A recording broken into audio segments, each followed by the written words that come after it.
It's 2 a.m. Everyone else is asleep. But your brain? It's finally awake. While the world quiets down, your mind lights up. Ideas flow. Problems solve themselves. You're not procrastinating. You're operating on a different neural schedule. And society calls this bad sleep habits. But what if I told you that your night owl brain isn't broken? It's just wired differently. Let's decode this. Here's what's actually happening. Your brain operates on what scientists call a chronotype, basically, your biological clock's natural preference. And here's the fascinating part. Night owls don't have lazy brains. They have delayed circadian rhythms. Your cortisol, melatonin, and body temperature follow a different curve than morning people. When a morning person's brain is shutting down at 10 p.m., yours is just hitting its cognitive peak. This isn't a choice. It's your neurobiology. Think of it like this. If brains were computers, morning people run on Eastern Time, and you're running on Pacific Time. Same system, different schedule. Neither is wrong. They're just synchronized to different clocks. Let's break down why your brain activates at night. There are 3 main patterns.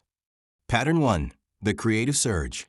During the day, your prefrontal cortex, the brain's logical filter, is highly active. It keeps you focused, but it also constrains your thinking. At night, this filter relaxes. Your brain enters what neuroscientists call diffuse mode. Connections form between distant neural networks that wouldn't normally talk to each other. This is why your best ideas come at midnight. Your brain isn't distracted by the world's demands. It's free to make unusual connections, and that's where creativity lives. Artists, writers, programmers, many work at night for this exact reason. The quiet isn't just external, it's internal. Pattern 2, the deep focus zone.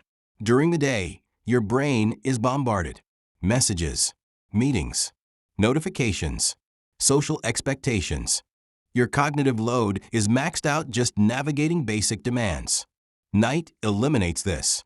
The world stops asking things from you. No one's calling. No one's expecting responses.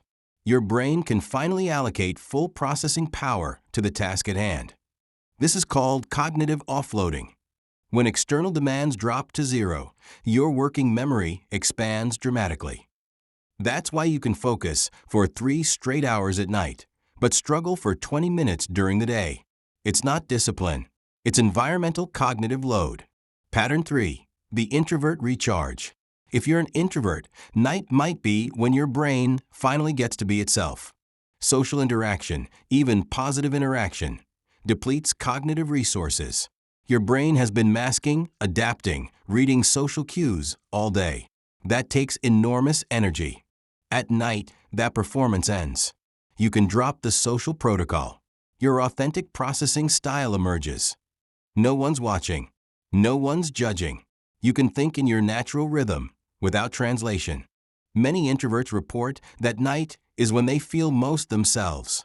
That's not coincidence. It's when your brain stops running social simulation software and can operate in native mode. So what determines your chronotype? It's primarily genetic. Researchers have identified specific genes, like PER3 and clock genes, that regulate your circadian rhythm.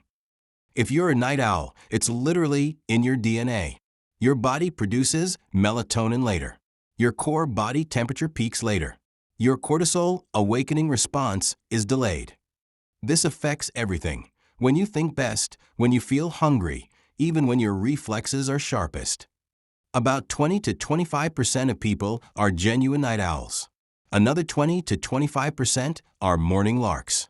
The rest fall somewhere in between. And here's the key insight. Society is built for morning types. School starts at 8 a.m. Work starts at 9 a.m. But night owl brains are programmed to peak between 9 p.m. and 2 a.m. You're not lazy. You're not undisciplined. You're operating on a schedule that biology gave you, in a world designed for a different chronotype. Now that you understand your chronotype, here's what you can do. First, stop fighting your biology. Second, communicate your chronotype. Third, optimize your environment. And finally, reject the guilt. To recap, If you think better at night, your brain is following its genetic programming. You get creative surges, achieve deep focus. And if you're introverted, night is when your authentic self emerges. This isn't a flaw in your system. It's a feature. The question isn't, why can't I be a morning person? The question is, how can I build a life that honors how your brain actually works? If you're a night owl watching this at 3 a.m., drop owl in the comments. Subscribe to Mind Decode. What time does your brain work best? Let's discuss in the comments.